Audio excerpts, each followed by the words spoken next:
What if, in the heart of Enford-on-Bagley, there was a village?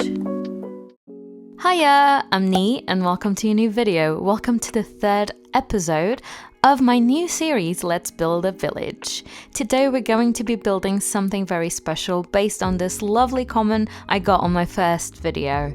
I just love this suggestion. I knew I wanted to build some sort of chapel, church kind of thing. Really small, quaint, but really nice and grand still.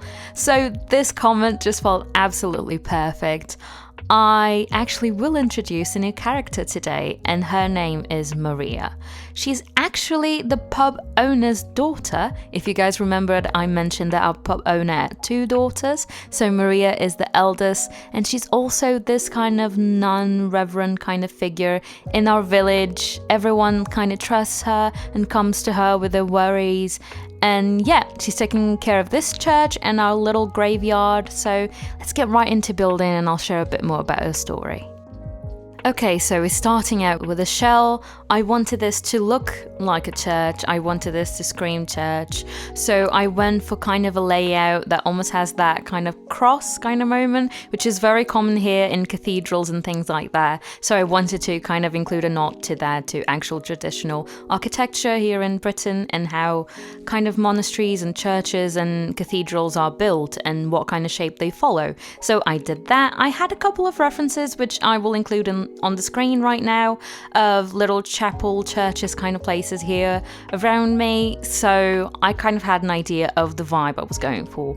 I knew that I wanted once again to have that kind of warm stone kind of moment that is very common over here in England as well, and it's just a kind of architecture that I really enjoy. It kind of calls forth that Georgian vibe, so I really wanted to follow that.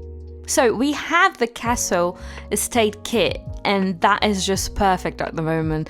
The windows were just absolutely a brilliant match, so I knew I wanted to use those, and I used the columns as well. I think even the brick is a castle estate kit, so quite a lot of castle estate today. But yeah, it just worked absolutely fabulously. I knew I wanted to use all the things from that kit because it really goes hand in hand with that really traditional old architecture kind of moment. But yeah, I'm working on the church. It's coming together like really fast. I have to say I had a brilliant time building this. I was so excited to have this build in this village. I feel like it just works really well, and it just adds a bit more to kind of the gameplay, and it was just really fun. So a little bit of backstory.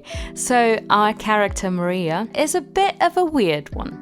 I want to leave her up for everyone's interpretation, so I didn't go fully into it, but yeah, she's a bit strange. She dresses in a particular way, which everyone in the village has just accepted because that's just how it is, and it's fine. It's just kind of something about her character, I suppose. But then there are a couple of weird things she does. She's very good at the organ. In The Sims, that means something. And she's very fascinated with a certain occult type. Vampires, obviously. Yeah. And there's a couple of weird, kind of nods to that in her, especially in her apartment. She lives in the basement, which everyone thinks it's very strange, but no one's going to comment on it because, well, it is underneath the church, so maybe that's the only place she's managed to kind of snag up or whatever. House in crisis, I don't know.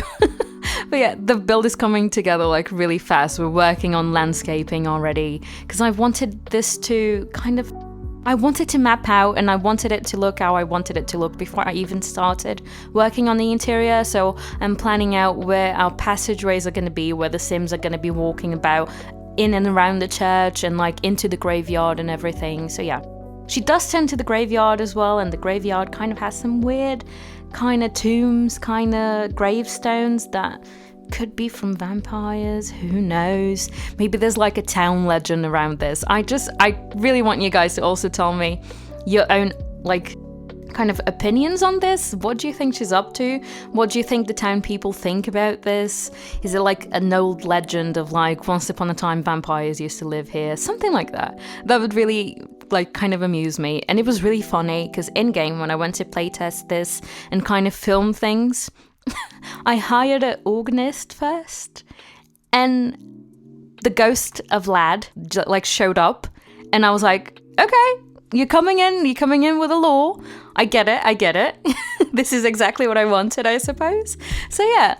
And she's just a bit strange. Her apartment in the basement is just a bit ominous. And if you guys notice in the second episode actually, of the pub, there was some sort of strange nectar that was happening. So actually, Maria is the one brewing the nectar. And it is brewed with plasma fruit. So yeah, that's a special kind of nectar that everyone's very fond of in the town, but they maybe don't know what it is. So yeah, our Maria's got her own winemaking station downstairs in the basement as well. So I will be including that in this speed build. But yeah, we're going inside the church at the moment. I've just finished a little bathroom for all the guests and everything, people that are just visiting the church. There's the organ, there's a little podium, there's a place to sing as well, because this is still a church after all. I wanted to include kind of, when you go into like an old cathedral church kind of thing, they've got like the candles where you can light a candle, like say a prayer. So I wanted to include that at the front. I wasn't too sure how I was going to do that, but I did manage to do that, and you will see that in just a second. But first, I'm just mapping out the different areas for this kind of church atrium kind of place. I knew I wanted to use the pews. They just look like pews to me from My Wedding Stories, because they're just perfect. They're the perfect thing for a church. So yeah, I wanted to use those, and I did use those. And I think they just look really good here. But yeah, I wanted this to be kind of not too cluttered, because this is still kind of a holy place where they're gonna come in and like say their prayers and sing a song and whatever and then go home. I don't want your Sims to just be dilly-dallying around, so I made this kind of straight to the point, I suppose. This was a really fun build to build. I was very inspired by all the architecture that I see around me and just the things that I saw as I was searching a bit more into like small chapels and like small churches here in Britain. So yeah.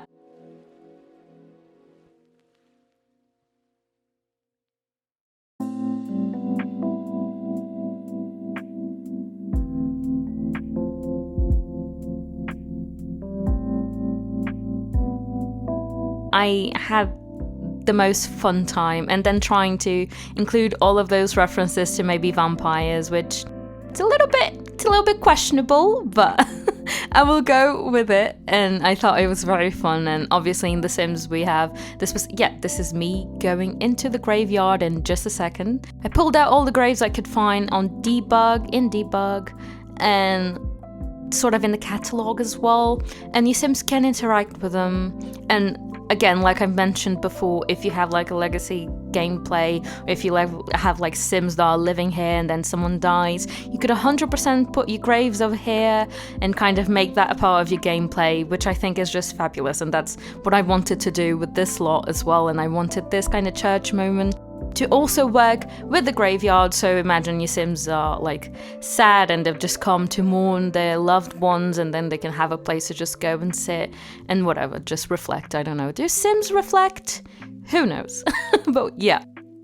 Lots of fun, like I was saying, including kind of like vampire elements, because in The Sims we have these occults, and obviously some people really love playing with them. I personally get a bit annoyed when I play with occults, and it's not really a type of gameplay that I do very often, but I still find it charming, and it is part of the game, and it is in good fun, and I think it just worked out really well. And I think the whole idea of having this mysterious kind of figure in the town that, yeah, it's very like revered by everyone and is kind of like a really like helping hand and like comforts everyone and lends an ear to anyone that needs to be heard. I thought it was really funny if this character also secretly was doing something else in the basement, which includes some nectar and some other things, who knows? But yeah, I had lots of fun building this. I had lots of fun furnishing everything. It really came together quite easy. I think we just have lots of things in game at the moment that just work well together. And like, if you want to do a little vampire pad, as we have downstairs in the basement, you kind of just have to filter through vampires and base game, and everything comes together so nicely. I loved also filling up the graves with like different kind of personalized flowers and everything. It's a bit well, it's a bit of a morbid one, I have to say, but I try not to keep myself too attached to the notion of me just putting a couple of flowers in a graveyard. I try to distance myself from this, dissociate a little while I was doing it. But yeah, I think it is also an important thing in gameplay, obviously, to have different stories and different realities portrayed in. We as people in this world sometimes do have to go through this kind of thing, and I personally have as well, and it is at the time, it is quite, what can I say, it's quite an emotional time, and it's quite sensitive even to bring up, but also it is part of life, and even in The Sims it is portrayed as part of our lives, so oh well, I guess you could put your loved ones here and come and warn them and all of that. So yeah, we're moving along into the little vampire pad kind of thing. This is quite a small kind of apartment. This is definitely another one that with for rent we can rent out to our sim over here, so yeah, no problems with that. It's really, really tiny, and at the same time it just feels really cozy and really like mysterious and really like dark, but like elegant, like a dark, elegant kind of vibe. And it also feels very vampires, come on, of course it does. And she's got like that ominous like painting of a vampire on the wall, so I don't know if like some of the ancestors were vampires and now she's just kind of carrying the torch for them, because I didn't really make Maria a vampire because I didn't want it to be too on the nose, but feel free to put your vampire sims over here, like whatever you want to do. If you want to change out this little pad into something else, you can also do that. But yeah, this is just a little tidbit of quirk lore that I wanted to include, and I think it just worked well. And the cellar is kind of a cool thing, and it's very much inspired as well by actual history, because if you guys don't know, actually in monasteries and nunneries and things of the sort, but especially in monasteries, beer making and overall nectar making, I suppose, is an actual thing that actually happens. So yeah, there's more often than not in monasteries and things like that, like the local craft beer that the monks have brewed themselves. So this doesn't feel too like on the nose, too like far-fetched. No, it feels like something that could happen even though it's only Maria brewing everything on her own. So that bit is a little bit far-fetched, just that one. But yeah, I just love the vibes. I love the dark vibes here. But yeah,